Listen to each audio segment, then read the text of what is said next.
Zaman sekarang siapa sih yang nggak tahu tentang aplikasi Discord?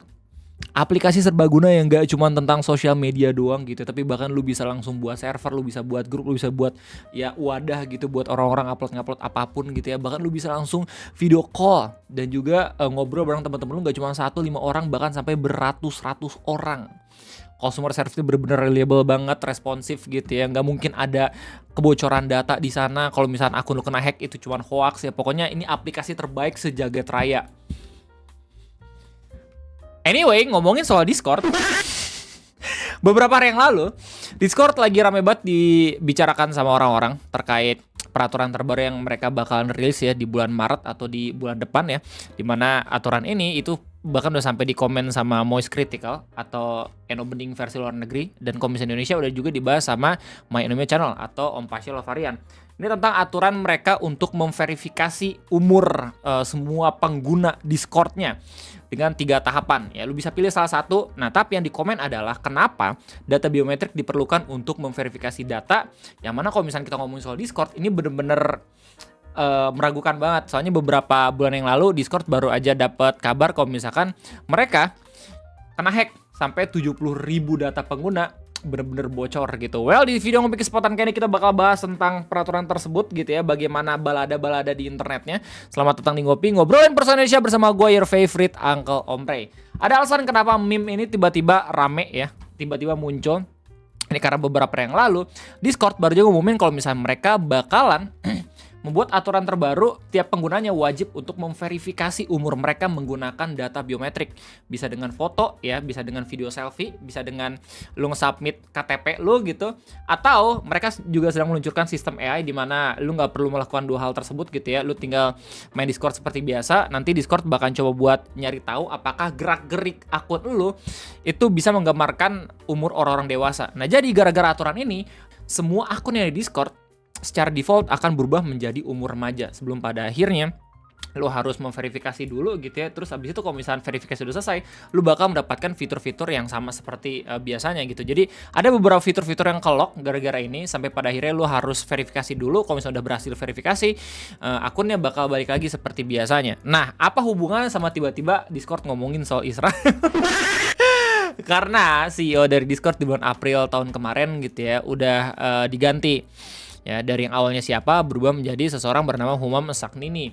Beliau ini merupakan seorang konsultan manajemen ya, perusahaan teknologi keuangan, pernah kerja juga di perusahaan-perusahaan game gitu, yang pada akhirnya sekarang menjabat sebagai CEO Discord. Nah, orang-orang berspekulasi kalau misalkan aturan terbaru untuk kita ngupload data biometrik ini ada campur tangannya dengan Israel gitu, makanya dikait-kaitin sama dia gitu. Bahkan kalau misalnya cek di beberapa media sosial udah banyak juga memes yang secara implisit gitu ya, mereka kayak menduga-duga kalau misalnya ini mungkin ulah dari organisasi tersebut gitu. Nggak cuman yang ini, tapi juga meme yang dibuat sama Duck Discord SN new CEO Israeli, they start asking for biometric data.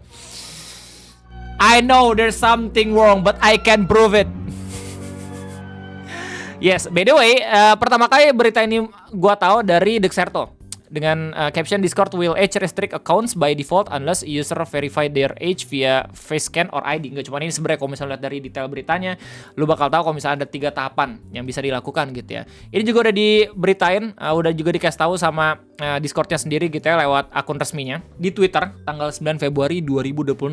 Di postingan ini kita bisa tahu sebenarnya tujuan utama mereka itu apaan, buat ngupdate peraturannya, bukan untuk tiba-tiba ngirimin data biometrik kita ke Israel, tapi mereka bilang katanya agar ngebuat aplikasi Discord lebih aman lagi digunakan sama remaja dan juga anak-anak. Ini lucu banget, soalnya mereka juga kali sadar ya kalau misalnya beberapa server-server Discord itu berbahaya gitu buat mereka remaja dan juga anak-anak. Ya baik, kalau misalnya salah masuk server, makin berbahaya lagi tuh. Mereka bilang Discord will soon be expanding teen safety protection worldwide, including teen by default setting and age assurance designed to create safer experience for teens. Ini bakal diaplikasiin di bulan Maret. Kalau misalnya lu baru buat akun ya di bulan Maret 2026, akun lu secara default bakal langsung dijadiin remaja ya, atau umurnya itu masih mudah gitu ya. Sampai pada akhirnya lu harus verifikasi dulu biar bisa menggunakan fitur-fitur yang sama dengan yang kita gunain sekarang. Fitur-fitur apa aja bang yang ke-lock? Lu bisa lihat sendiri ya di websitenya. We're also launching requirements for Discord first Teen Council, creating a space for teen voice to help shape our safety and well-being work. Application are now open for us teens age in the 13 and the 17. Jadi mereka juga buka lowongan pekerjaan di sini. Yang lucunya adalah mereka buat 2 kali ya pengumumannya, tanggal 9 sama tanggal 11 Februari. Soalnya mungkin ada portal-portal berita yang justru ngasih tahu ini gitu, ngebuat orang-orang pada khawatir. Akhirnya mereka klarifikasi ulang gitu. Nah, waktu mereka klarifikasi ada community notes-nya yang bilang kalau misalnya, oi, lu tau gak sih beberapa bulan yang lalu Discord itu sempat kebocoran data, terus habis itu vendornya masih belum diurusin sama mereka. Why initially Discord may have never seen your data to their vendor after failure of the system being shown. They are swapping vendors to Persona, who does in fact receive and retain your data. Persona is also founded by Peter Thiel, Discord Lite. Kayak gitu. Sedangkan kita bisa lihat konteks lebih dalamnya lagi dari berita Dexerto. Ini juga sebenarnya udah diberitain juga ya sama The Verge dan juga beberapa berita-berita media internasional gitu, tapi kita bakal baca dari sini. Katanya Discord is preparing to roll out a new Teen by Default program worldwide in March, ya, bulan Maret, introducing update safety settings and age assurance system for some users in the platform. Jadi benar-benar hampir semua akun bakal kena, tapi mungkin buat kita semua yang emang udah ngegunain Discord sejak lama banget itu harusnya nggak kena gitu ya. According to Discord, the update is intended to automatically give user an age-appropriate experience with limits on sensitive content, communication tools, and access to restricted space unless an account is verified as belonging to an adult. Jadi ada 3 nih yang bakal di-lock kalau misalkan akun lu belum terverifikasi sebagai orang dewasa. Yang pertama, lu nggak bisa ngeliat konten-konten sensitif, ya. Yang kedua, mungkin ada beberapa alat-alat komunikasi kayak misalnya video call dan segala macam yang emang di-lock dulu. Dan yang ketiga, lu mungkin gak bisa join ke beberapa server. Access to restricted space. Lanjut, the change will apply to both new and existing account through a phased rollout beginning in early March. Expanding protection that were previously tested in selected region. Dari sini kita bisa tahu, kalau misalnya meskipun lu udah punya akun Discord lama ya, lu bisa aja tetap kena peraturan ini. Tiba-tiba akun lu balik remaja dan lu harus verifikasi dulu gitu loh. Terus ini ternyata udah diaplikasikan ke beberapa negara gitu ya, sebelum pada akhirnya mungkin bakal dirilis global di bulan Maret. Under the new system, some user may be asked to complete an age verification process to adjust some setting or enter age restricted areas. This can include access to specified server, channel, app comments, or message request. Nah, kan ada lagi nih fitur yang lebih detail yang mungkin bakal ke-lock kalau misalnya lu masih remaja gitu ya. Kayak misalnya nggak bisa join server tertentu, channel tertentu ya. Aplikasi comments juga beberapa ada yang nggak bisa dipakai, sama message request. Discord say the foundation of the program is new age assurance system built around multiple verification option.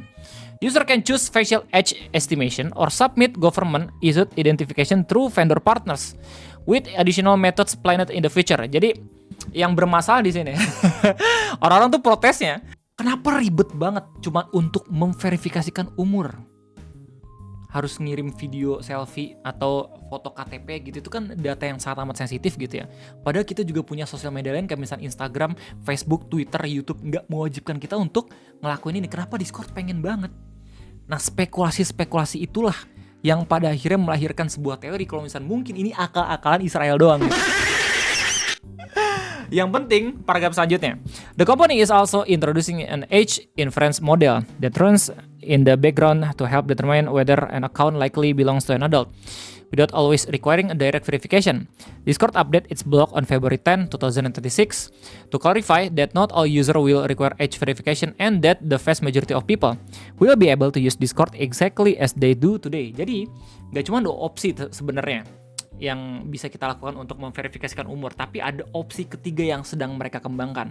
Lu nggak harus foto atau video selfie, lu nggak harus ngirim foto KTP lu, tapi AI bakalan coba buat menghitung umur dari Discord lu berdasarkan aktivitas lu di aplikasi tersebut. Cuman kelemahannya adalah, balik lagi, ini itu dibuat pakai AI. Bisa aja salah gitu loh. Apalagi buat gue pribadi gitu, content creator yang punya catatan buruk ya ngomongin soal AI dengan moderation YouTube gitu kan. Orang-orang pada protes banget kalau misalnya mungkin AI-nya benar-benar bermasalah banget sampai nggak tahu kalau misalnya itu urgent gitu, tapi sama AI dibuat kayak ya soal biasa aja dan lu tetap kena pelanggaran. Nah tiba-tiba Discord itu juga pengen ngebuat hal yang sama, sistem moderasi AI kayak gitu. Some user may be asked to complete more than one method if additional confirmation is needed. The company outlined several privacy protection tied to this process. Yeah. On device processing, video selfies for facial age estimation never leave a user device. Nah, mereka juga ngasih tahu untuk ngebuat kita yakin gitu ya. Kalau misalkan ketika lu pakai verifikasi video selfie, katanya videonya nggak akan keluar dari HP lu, bener-bener tetap stay ya data videonya tuh di device lu sendiri. Quick deletion. Identity documents submitted to our vendors partners are deleted quickly in most case. Immediately after age confirmation. Ya, jadi kalau misalnya lu pakai opsi ngirim KTP, katanya data KTP bener-bener langsung dihapus setelah umur lu itu bener-bener sesuai dengan age verification ID lu atau KTP lu sendiri. Straightforward verification. In most cases, users complete the process once, and their Discord experience adapts to their verified age group. Users may be asked to use multiple methods only when more information is needed to assign an age group. Jadi di sini lucunya, kalau misalnya pada akhirnya lu pakai video selfie, orang-orang masih tetap nggak tahu, admin Discord masih nggak tahu kalau misalnya lu itu umurnya berapa, itu lu punya kemungkinan harus melakukan age verification yang lain. Kirim foto KTP gitu ya, atau pakai AI moderation. Tapi di sini dikasih tahu kalau misalnya pada akhirnya tuh komuk lu udah sesuai dengan umur lu ya, lu nggak perlu lagi menggunakan opsi yang lain gitu katanya. Private status, a user age verification status cannot be seen by other users. Jadi ya orang-orang lain gitu ya, atau akun-akun lain di Discord nggak bisa ngelihat lu tuh udah terverifikasi umur atau belum kayak gitu. Soalnya itu juga sensitif katanya ya. Alongside the age assurance tool, Discord is applying a new default safety setting globally. Sensitive content will remain blurred unless an account is verified as adult. Access to age-gated server, channels, and app comments will be limited to adult verification verified user. Message requests from people a user may not know will be routed into a separately inbox by default. And only adult verified user will be able to change that setting ya. Jadi kira-kira ada update-update lain yang lu mungkin bisa baca gitu ya lewat informasi resmi Discord-nya langsung. Beda ini udah dibahas sama, tadi udah gua kasih tahu sama Moist Critical. Ya bahkan ada satu channel YouTube namanya No Text to Speech, yang mana ini ngasih tahu ke lu gimana caranya untuk nge-bypass sistemnya biar lu nggak perlu foto selfie atau kirim foto KTP, biar seenggaknya itu umur lu bener-bener udah jadi dewasa. Judulnya This Exploit Bypass Discord Age Verification. Belum rilis, aturan terbarunya belum rilis, udah ada tutorial gimana caranya mengakali sistem. Gokil. Orang-orang internet for you man. Ya, ini dijelasin ya tutorial gimana caranya. Gua nggak akan nonton, lu tinggal lihat sendiri gitu. Saya takutnya ini melanggar kebijakan YouTube untuk melakukan sesuatu yang tidak diperbolehkan gitu ya. Anyway, itu aja mungkin yang bisa gue sampaikan. Gimana tanggapan kalian? Apakah kalian percaya kalau misalkan verification rules yang dibuat sama Discord ini beneran berasal dari orang-orangan Israel, atau justru emang pure biar seenggaknya aplikasi Discord kita bisa lebih aman lagi? Ya, ini ironis banget, soalnya kalau misalkan gue lihat-lihat gitu ya, pengalaman pribadi menggunakan semua media sosial, gue rasa akun Discord doang dah yang kerasa paling kagak aman. Soalnya banyak banget teman-teman gue yang tiba-tiba ngirim DM kena hack, itu kebanyakan di Discord. Di sosial media lain jarang banget bisa dihitung jari. Maka ini lucu banget, mereka langsung ngelangkain PR mereka. Dari yang awal itu harus ngebenerin sistem keamanan akun mereka, tapi mereka langsung loncat untuk kita ngirim foto biometrik biar seenggaknya itu umur kita bisa diverifikasi. Kan lucu ya. Apalagi kalau misalnya lihat kolom komentarnya text to speech video nih, banyak yang ngesatirin Discord coy, dengan bilang kayak it's crazy how they manage to patch it within a few minutes, but when it's about catching predators and banning them, they're as incapable as they get. This patch is faster than banning predators off the website. Well, itu aja mungkin yang bisa gue bahas ya. Pada kesempatan kali ini, gimana tanggapan kalian semua? Apakah kalian percaya kalau misalnya ini semua karena orang-orang Israel yang emang pengen ngambil data biometrik kita? Apakah konspirasi itu benar? Silahkan tulis di kolom komentar sekali lagi segala macam pendapatnya. Terima kasih banyak udah nontonin. Sampai jumpa lagi di next video. Gue undur diri. Bye-bye.